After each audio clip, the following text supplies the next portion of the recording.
불과 얼마 전까지만 해도 가정에 상처를 주고 부도덕한 일을 저지른 당사자가 자기의 행위를 변명하고 정당화하면서 이런 말을 한 적이 있습니다.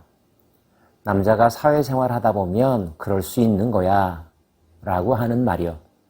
여러분 가운데는 그런 말이 설득력 있다고 동의하시는 분 아무도 없을 것입니다. 그런 말을 듣는 상대방이 참고 인내해야 된다고 이야기하는 분도 없을 것이고요.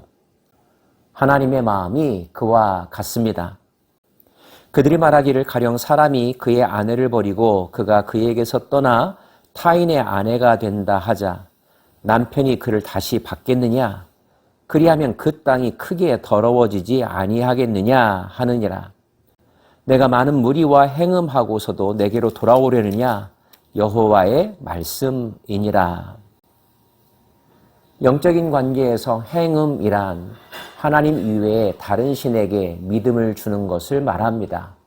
우상을 신뢰하는 것, 하나님은 그것을 영적인 간음, 행음이라고 말씀하시죠. 내 눈을 들어 헐벗은 산을 보라. 내가 행음하지 아니한 곳이 어디 있느냐. 내가 길가에 앉아 사람들을 기다리는 것이 광야에 있는 아라바 사람 같아서 음란과 행악으로 이 땅을 더럽혔도다. 옳지 못한 일을 했을 뿐만 아니라 가정의 순결함, 결혼관계의 신성함을 더럽히고 파괴해버린 행동, 그 행위에 대한 책임을 그냥 넘어갈 수는 없을 것입니다. 내가 이제부터는 내게 부르짖기를 나의 아버지여, 아버지는 나의 청년 시절의 보호자이시오니 노여움을 한없이 계속하시겠으며 끝까지 품으시겠나이까 하지 아니하겠느냐. 보라, 내가 이같이 말하여도 악을 행하여 내 욕심을 이루었느니라 하시니라. 진실이 동반되지 않는 거짓 반성, 거짓 뉘우침, 한번 속을 수 있을지는 몰라도, 봐줄 수는 있을지는 몰라도 그 일이 반복된다면 결코 용서받지 못할 것입니다. 요시야 왕 때 여호와께서 또 내게 이르시되 너는 배역한 이스라엘이 행한 바를 보았느냐? 그가 모든 높은 산에 오르며 모든 푸른 나무 아래로 가서 거기서 행음하였도다. 여기서 이스라엘이라고 하는 표현은 당시 남북 분열 시대에 북이스라엘을 일컫습니다. 그가 이 모든 일을 행한 후에 내가 말하기를 그가 내게로 돌아오리라 하였으나 아직도 내게로 돌아오지 아니하였고 그의 반역한 자매 유다는 그것을 보았느니라. 내게 배역한 이스라엘이 간음을 행하였으므로 내가 그를 내쫓고 그에게 이혼서까지 써주었으되 그의 반역한 자매 유다가 두려워하지 아니하고 자기도 가서 행음함을 내가 보았노라. 북이스라엘의 왕 여로보암은 예루살렘으로 향하는 자기 백성들의 발길을 막기 위하여 베델에 따로 성전을 세웠을 뿐만 아니라 레위인이 아닌 다른 사람들로 제사장 역할을 하게 했고요. 두로와 시돈, 아람과 암몬과 모압의 신들이 들어와서 그들의 마음을 지배하고 하나님께 드려져야 될 그들의 예외가 가로채워졌음에도 불구하고 막지도 않았고 이를 오히려 조장하기까지 했습니다. 하나님은 끝내 그 땅을 버리셨다는 거죠. 그 결과가 바로 아수르에 의한 북이스라엘의 멸망입니다. 문제는 북이스라엘의 멸망을 남유다가 보았음에도 불구하고 남유다 역시 똑같은 일을 되풀이하고 있다는 거죠. 그렇게 했던 이유는 북이스라엘의 멸망의 이유를 제대로 파악하지 못했기 때문입니다. 우상을 숭배하고 하나님을 떠난 자에 대한 하나님의 징계였음에도 불구하고 그것을 알지 못했기 때문에 남유다의 사람들 얼마 가지 않아서 북이스라엘이 했던 것과 똑같은 일을 되풀이하더라는 것입니다. 하나님의 마음이 얼마나 답답했을까요? 얼마나 화가 나셨을까요? 요시야 왕 때 왕은 앞장서서 신앙의 개혁을 부르짖었고 성전을 수리하고 하나님 중심주의 신앙을 부르짖었지만 그 결단과 영성이 모든 백성들에게 다 가지는 못했다는 것.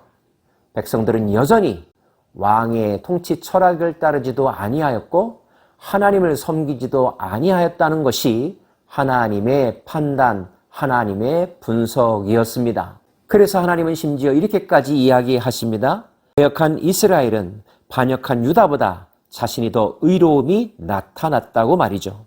믿음 없는 이스라엘이 신실하지 못한 유다보다 의롭다라고까지 말씀하고 계신 것입니다. 그러면서 하나님은 예레미야로 하여금 북에 가서 이렇게 외치라고 말씀하십니다. 배역한 이스라엘아 돌아오라. 나의 노한 얼굴을 너희에게로 향하지 아니하리라. 나는 긍휼이 있는 자라. 너를 한없이 품지 아니하느니라. 여호와의 말씀이니라. 너는 오직 내 죄를 자복하라.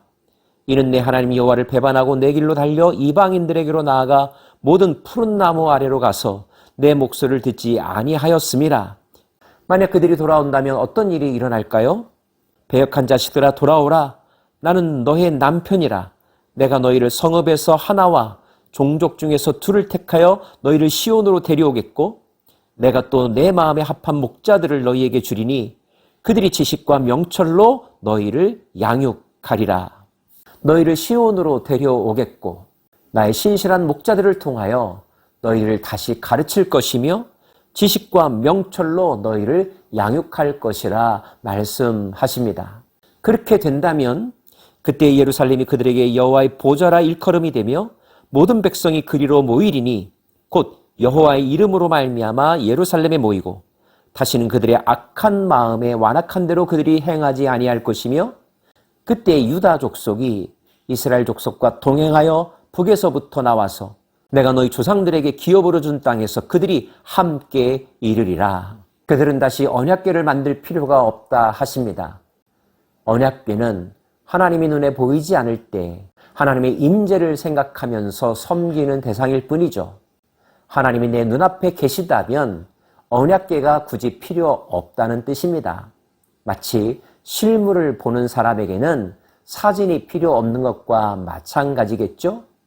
너희들이 사는 그 땅이 여호와의 보좌라 일컬음을 받을 것이라. 하나님과의 실질적인 관계 회복이 일어날 것이며 유다 백성들과의 관계 회복도 따라올 것이라고 말씀하고 계십니다. 우리가 하나님께로 돌아오면 이토록 놀라운 영적인 은혜가, 영적인 체험이 기다리고 있답니다.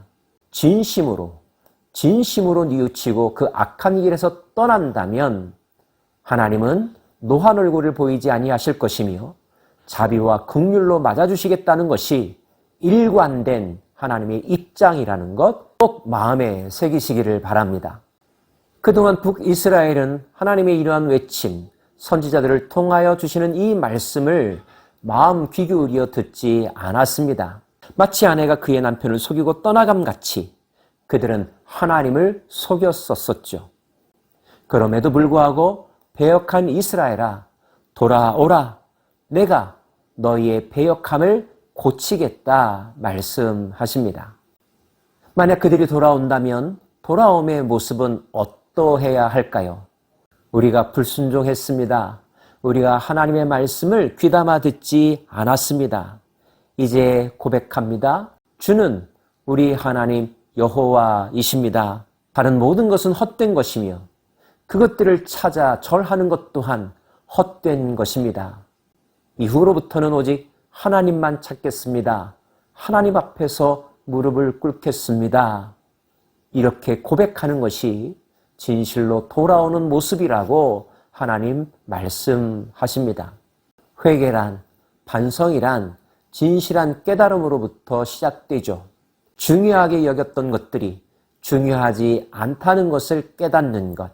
그것 없으면 못 살 것 같았던 마음을 이제 그것이 없어도 살 수 있다고 선포하는 마음. 그동안의 자신의 선택과 행동이 잘못이었다고 고백하는 마음. 지금 내가 바라보는 하나님이 내가 사랑해야 하는 존재이며 예배해야 하는 대상이며 끝까지 믿고 동행해야 될 대상임을 선포하고 결단과 헌신의 마음을 고백하는 것. 이것이 반성의 모습이 아니겠습니까? 이미 망해버린 북쪽을 향하여서조차 돌아오라 돌아오라 말씀하셨다면 유다를 향한 그리고 우리를 향한 하나님의 마음은 더 따뜻하고 더 열려있고 긍휼과 자비와 용서로 충만하시지 않겠습니까? 그 하나님을 신뢰하십시오. 그리고 그 하나님께로 돌아가십시오.